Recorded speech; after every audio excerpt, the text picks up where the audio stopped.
Because of the visit of Gabriel before Jesus was born, Mary believed that Jesus would be a child of promise.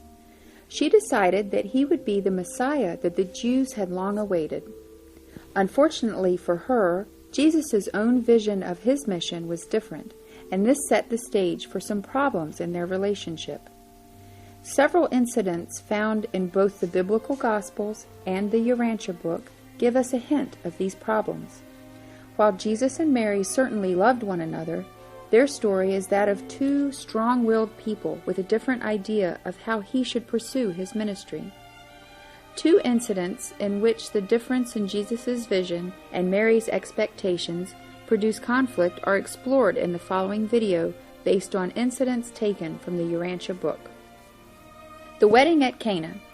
Jesus and the apostles, as well as Jesus' family, attended a wedding in Cana. This wedding story is also described in the Bible in John 2, 1-10. The apostles had spread the word that Jesus was the expected deliverer, and many people showed up at the wedding. Mary was expecting her eldest son to do something spectacular at the wedding in Cana to begin his messianic career. She and James approached him, asking him when he would manifest his powers. He told them he must await the will of his Father in heaven. When the host ran out of wine, Mary presumed to ask Jesus to do something about it. Jesus seemed a bit annoyed at his mother's presumptuousness in asking this of him. The authors tell us his reaction in the following quotation from paper 137 of the Urantia book. "Why do you trouble me again with these matters?" And then, breaking down in tears, Mary entreated him, "But, my son, I promised them that you would help us. Won't you please do something for me?" And then spoke Jesus, "Woman, what have you to do with making such promises? See that you do it not again. We must in all things wait upon the will of the Father in heaven." Mary, the mother of Jesus, was crushed. She was stunned. As she stood there before him motionless, with the tears streaming down her face, the human heart of Jesus was overcome with compassion for the woman who had borne him in the flesh, and bending forward, he laid his hand tenderly upon her head, saying, Now, Mother Mary, grieve not over my apparently hard sayings, for have I not many times told you that I have come only to do the will of my heavenly Father? Most gladly would I do what you ask of me, if it were part of the Father's will. And Jesus stopped short. He hesitated. Mary seemed to sense that something was happening. Leaping up, she threw her arms around Jesus' neck, kissed him, and rushed off to the servants' quarters, saying, "Whatever my son says, that do." But Jesus said nothing.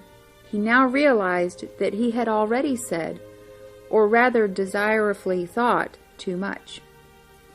The wine Mary desired, and which Jesus, the God-man, humanly and sympathetically wished for, was forthcoming. Unquote.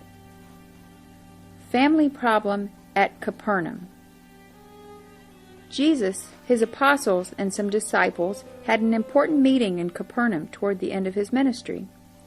Mary and her children had been meeting with Mary's relatives and some Pharisees, all of whom had tried to convince Mary that Jesus might be having some mental problems. His family's concern about this can be seen in the Bible in Mark 3:21. Mary decided that she and her sons would go to Jesus and try to convince him to give up his ministry and come home with them. This incident is also described in the Bible in Matthew 12:46-50, Mark 3:31-35, and Luke 8:19-21. In the following incident, as related in paper 154, the authors of the Urantia book tell us the results of this misguided effort. When they reached the Zebedee house, Jesus was in the very midst of delivering his parting address to the disciples. They sought to gain entrance to the house, but it was crowded to overflowing. Finally, they established themselves on the back porch and had word passed in to Jesus from person to person, so that it finally was whispered to him by Simon Peter, who interrupted his talking for the purpose, and who said, "Behold, your mother and your brothers are outside, and they are very anxious to speak with you." Now it did not occur to his mother how important was the giving of this parting message to his followers. Neither did she know that his address was likely to be terminated any moment by the arrival of his apprehenders. She really thought, after so long an apparent estrangement, in view of the fact that she and his brothers had shown the grace actually to come to him, that Jesus would cease speaking and come to them the moment he received word they were waiting. It was just another of those instances in which his earth family could not comprehend that he must be about his Father's business.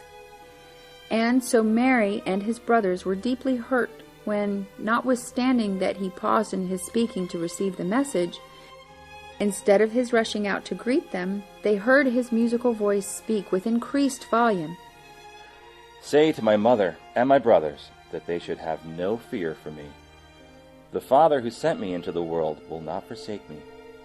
Neither shall any harm come upon my family. Bid them be of good courage and put their trust in the Father of the kingdom.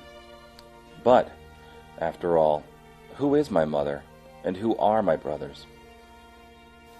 And stretching forth his hands toward all of his disciples assembled in the room, he said, "I have no mother, I have no brothers. Behold my mother, and behold my brethren. For whosoever does the will of my Father who is in heaven, the same is my mother, my brother, and my sister." And when Mary heard these words, she collapsed into Jude's arms. They carried her out in the garden to revive her while Jesus spoke the concluding words of his parting message. He would then have gone out to confer with his mother and his brothers, but a messenger arrived in haste from Tiberias, bringing word that the officers of the Sanhedrin were on their way with authority to arrest Jesus and carry him to Jerusalem. Andrew received this message and, interrupting Jesus, told it to him. Unquote. As a result of this message, Jesus was not able to go to his mother and brothers and speak with them. He and the apostles hurried to board a boat and set sail for the eastern shore of the Sea of Galilee to avoid the officers of the Sanhedrin. The Mary portrayed in the Urantia book is not the idealized version that the early Christian church promoted, but a real human being with strengths, weaknesses, and preconceived notions, a person just like us. It is sad that Mary apparently never accepted Jesus' mission as he saw it. Her support would have been a great comfort to him at the end of his life.